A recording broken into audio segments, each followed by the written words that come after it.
First things first, I'll introduce myself. I'm Behringer. I hail from White Oak in Georgia. I've been in the game of AmpGuard since 2014, so I've been around for quite a while. I have a handful of feasts as well as being like the main feast rat and sous chef in the kitchen. So this is something I've done multiple times, quite familiar with. Um, when we get started with this class, there's a couple of assumptions that we have to make. The first thing we're going to assume is that the bid's accepted. Kingdom has already said that yes, um, the bid is a go. You are the feast crat. Things are going. So if that is assumed, we also have to know that all three of the meals on Saturday and Traveler's Feast have all been planned. You know what you're cooking. You know kind of how the day is going to go with that. And then for me, whenever I make a bid, I already have a Socrat that I've asked to commit, so I know I have at least one other solid volunteer in the kitchen with myself. But at least have a Socrat in mind, what I'd say would be assumed for this. So the question is like, what would you do now? What now in the months leading up to the event, which is where most of the action is going to happen. So I pretty much have these separated into a couple of categories. The first thing you need to do is you need to understand the kitchen that you're actually going. The actual event site's going to matter to a lot of how feast is going to go. With that, you need to understand which equipment the kitchen actually has available for you to work on, and also what supplies that kitchen comes with. So if they have plates and a dishwasher, or if you're going to have to hand wash everything, which been there. The second thing you want to start thinking about is assembling a team. You're going to need a strong handful of people in there. And then for of events about 150, which is like a low average for Winter's Edge, we're getting up there now, closer to the 200. But it's typically 3 to 5 on the minimum, depending on how strong the individuals are. Um, I would recommend at least 5, if not more. And then you also need to decide who is on what job. If you just say everybody show up in the kitchen, find something to do and get working on it, it's going to be chaos. You need to have someone who's like, all right, your job is dishes. All right, your job is to cut up all the vegetables. All right, your job is to help me portion out the actual entrees. The next is planning and organization. There's a lot of things you can do as Feastcrat to be ready for the event, and being organized at the event leads to a lot of success to the end. So the first thing really is recording cook and prep times is vital here. You need to know how long it takes to really like chop up all the vegetables you need for the soup. You know how long it takes the water to boil before you can boil the potatoes in it, how long those cook times go, so you can kind of plan out your day. And then you also need to schedule when the crew needs to start to do that prep. So you need to know when that person needs to start the potatoes to boil, and you also need to schedule in breaks. I'll be hitting this point multiple times, but being in the kitchen, have lots of real life kitchen experience as well as AmpGuard kitchen experience. Breaks are pivotal inside that kitchen. It's hot. Sometimes it's very high stress because you're trying to feed a lot of people very quickly. And you need to take care of those that are going to be your biggest supporters while you are Brad. And then finally, it's my favorite part. It's shopping and ingredients.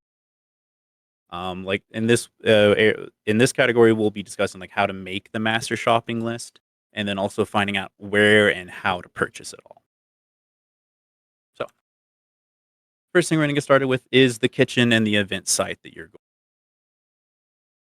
going. Things you need to find out about the kitchen, what equipment the kitchen has. That means like for instance, at this next event we're going to, I know that it has a flat top, a bunch of burners, several stoves, and a marvelous prep area. But these are things you need to find out about the event site. You also need to find out if the event site has dishes and silverware there with a dishwasher, or if you're gonna have to buy all of the um, paper and plastic plates that you need to just discard after. You need to find out your serving area. Are you serving out of a window, or do you have a whole serving line? Do you have a separate serving area that you can have things hot prepped into? Learning that's going to go make the meals and the actual getting it to the hungry bellies much easier. You need to find out cold storage. That's going to determine a lot. If you have plenty of cold storage space, that means you can prep a lot of things and keep them ready to serve. You have a lot more leeway of when you can actually start your prep. And then you need to find out if the site is a new site to AmpGuard or an old site to AmpGuard. If it's an old site and we have been there multiple times, like for instance, Booker T. How many times have we been there? But the reason why I bring this up is to really, there's plenty of people that have if been Feastcrat at the old sites. You can always lean on past Feastcrats to be like, hey, I'm about to cook. This is the event I'm going to. I know that you have cooked here before. Give me some advice. How is it actually cooking in this kitchen and feeding it? If it's a new site, unfortunately, that means that you are going to be the Feastcrat that everybody reaches out to learn more information. Um, it's not a bad thing. It's just unknown things could lead to a little bit more complication line should things not go the way they're supposed to. The next part is assembling a crew. We have to avenge the hungry. I I found that image, the snowflake aprons, and they are. So we need to talk about who and how many. So for your line crew, you need to have 1 to 2 people, and that is people dedicated to cooking. It doesn't need to be you as the feastcrat the entire time, but really having your sous-crat and maybe an additional person helping you cook is going to be pivotal in keeping you able to work all day and keeping them all day. For your prep crew, it's the same thing. As feastcrat, you should be helping with prep. You should be helping cook. You should be helping whatever you need to be helping with at the time. And for the prep too, 1 to 2 people typically is going to be able to cover a lot of it. You can have 1 person on vegetables, 1 person on meats, and it really will help things keep it smooth and getting things ready for the next meal. For your serve crew, it's 2 to 3 people at a minimum, depending on how many people are willing to volunteer for the event. Uh, 2 people at a minimum, just because you need to have people there helping getting through the line. You can also have the line set up that people can serve themselves. This tends to get a little bit more messy, and we can worry about a little bit on cross contamination. So if there's a lot of allergies and allergens that you are have involved in what you've prepared for feast, then that's just something you need to have more hands on to be conscious of. And then finally, the dish crew is 1 to 3 people, depending on how strong and dedicated they are to dish. Um, these numbers can also be different depending on how many volunteers you have. It's just this is what I would typically say you need to make sure you can get for your event to make scheduling and planning. This is in my opinion, the most important part of making the event smooth and having a successful feast. Um, you got to give yourself plenty of time to prep and clean. So that means hours before any meal starts, you are in the kitchen getting things ready for the meal, and you also have a little bit of a break in between the meals, so that you clean out everything from the last meal, and have things ready to serve for the. And when you start scheduling your day, breakfast starts really early. It's 7:30 is typically when Winter's Edge starts serving. So the prep needs to start earlier than that. I know in the past some feast crafts like to start breakfast prep at like 6:30, and then breakfast might get started at 8. Um, I typically start my breakfast prep at 5 a.m.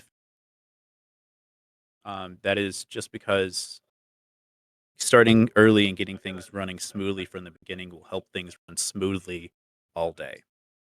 If you start late, you're going to end late. And that's just how it works when things are just right on top of each other. It is for feast. You need to schedule in time to clean, not just in between meals, but between different prep things. So there's a big inference on, for instance, you're like cross contamination is a huge thing when it comes to the kitchen and allergies. You need to make sure you have in your schedule time to thoroughly like wash your hands, get things ready in between the prep. So when you're thinking about how long it takes to prep something, if it is an allergy that is known here in the kingdom, you also need to think I need to do that, and then I need to spend 2 minutes to 3 minutes washing my hands just before I even think about doing anything next. And also, you gotta think about that, that as soon as an allergy hits, like, a cutting board or a prep area, that entire cutting board, prep area, knife, and have needs to be sanitized for that out. 4th point here is you gotta make sure that your team gets time to eat and has breaks. Um, the team's the heart of the kitchen. It's what's gonna make feast successful. They are pivotal to everything being achieved here. Um So make sure that you feed them and feed them good and make sure that they have plenty of time to run to the bath, step outside and hit the vape if they need to. Whatever they need to do, they need to have the time to do it. And then finally, for scheduling a day, you kind of need to schedule out each meal. This can go into great detail, and this could also go into a little bit more vague. Which I'll give you an example. So this is just a basic timeline of what I would do for a breakfast. I typically go into a little bit more detail than this because that is the type of individual I am. But this is something basic and it will serve its purpose great. So prep for breakfast 5 a.m. to 7 a.m. Crew meal starts at 7 a.m. That's where we go over everything that's going to go. We assign who's going to be serving what, and then everybody gets to sit and have good family time together. And then, most importantly, you don't have hangry people serving breakfast to other people. These are well caffeinated, fed individuals, and they are ready to go. And then you have serving breakfast 7:30 to 9 a.m. is typically how long it lasts, and then breakfast cleanup 9 a.m. to 10 a.m. followed by a short break for feast crat, and then on to lunch prep. That's just an example of the time. So finally, we're to the time to go shopping. Making the master shopping. For me, this is a method that works best, just in my experience. I break down the meals into individual carts, so I can gather everything that I need to know for one meal to have it ready, all in one place. Um, with the exception of I go through each list that I make for each meal, and I condense the items that can be used for multiple meals. If I'm cooking burgers like I am at the next event, I know that I'm gonna need ketchup, I'm not gonna need cheese, and I'm gonna need mustard. Well, if I need that for other meals throughout the day, I go and I check through them, and I can condense them into a fourth area, so all these are not bought multiple times, they can all be condensed in one. And in this is where you need to consider putting in your napkins and your silverware if you need your silverware, and then whatever else you have in common between the meals. This could also be where you put paper plates if that's what it's needed for the event. Um, and for this master shopping list, I in the past just have been gone to the big box stores and then making the trip myself inside to purchase everything. But we are post COVID, which means that we can pick up orders and not have to leave our cars. Um, like the lazy individual that I love to be. Um, so placing orders early and online can help mitigate a lot of the headache that you might have in order as far as you want to think about actually going grocery shopping for feeding an entire kingdom. They're useful, but you always need to have a backup plan for them because they don't tell you what they don't have. So you'll go have the pickup order and they'll might be missing things, or entire pickup orders could go missing, and that is an entire linchpin to your plan. So you have to plan B from the start. Um, moving on. Key things to remember when making your master list. You need to check prices and availability of the items, but specifically to the area next to the. I have found that if I try to purchase the things where I live and then travel with it, something always goes wrong. some of the food spills or something like that inside the car on the way there. But if I get to the event site early, leave and go to the big box store that's closest, come back, things seem to run much more smoother. And depending on where it is, prices are different and cheaper, depending on which state the event happens to be. But you need to also plan to transport the items. That is a big part of it. You need to have coolers and cold bags ready for your cold storage items, and you need to pretty much directly drive there and back. It needs to be from one cooler to another as quickly as possible. Um, and for cabin events, this is not as bad because you can quickly drop stuff off and go. For tenting events, it could be a little bit more planning involved prior to the event, just so that you have time to get there, get your camp set up, and have everything ready before you can even go purchase the grocery. And then finally, you have a team, use them and trust them. Um, Delegating out tasks and other things to other members of your feast team as Feastcrat is one of the best things you can do to help yourself out. As if you are a Feastcratting, try your best to not do everything. You cannot do everything, and it is much easier to be successful if you mitigate more than anything else, or mitigate and delegate out as much. Um, but you have asked these people to be in the kitchen and help you out for a reason. You need to trust them. Um, for me, I like to bring some of my feast crew along on grocery shopping days. You need multiple carts for feeding a kingdom, and having multiple hands to push them is nice and convenient. And also, it's time to spend with those that are going to be helping you out. And if you go to Costco, you can buy them a pizza. Costco pizza. So I'll quickly address cooking with allergies. There are a few allergies that we have here in the kingdom. Um, for me, there's going into it when you have your entrees. Make sure you always have unseasoned portions of your entrees and parts of the meal that are ready to serve, ready to like cook up and serve quickly. But you can leave out seasonings that they can't have, or individual ingredients that they can't have inside of your entree. Um, Current Kingdom Monarchy has a master allergy list. I got a hold of it earlier today. Use it. It's great. It tells me exactly what I need to avoid. Couldn't be simpler. Cross contamination, like I said earlier, is the biggest thing to avoid at this point. So if you are worried about something with an allergy in it, you pretty much just take that and you cook it by itself.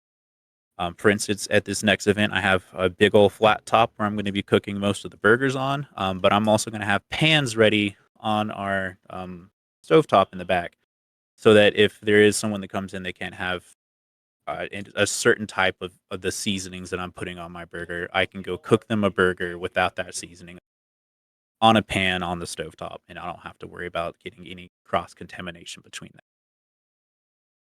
them. Um, Plan for the allergies listed. So, for instance, when I looked at the Kingdom allergy list earlier today, I saw that there's some fruit allergies that people can have, or some fruit that people need to avoid.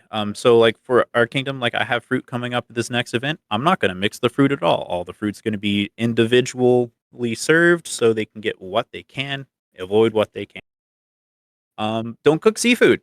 It just doesn't go well in an event. Maybe shrimp. I don't know, but just don't cook seafood in Winter's Edge, or really at any public feasting thing. It's more people have allergies to seafood, and it is one of the more dangerous allergies to have. So it is one of those.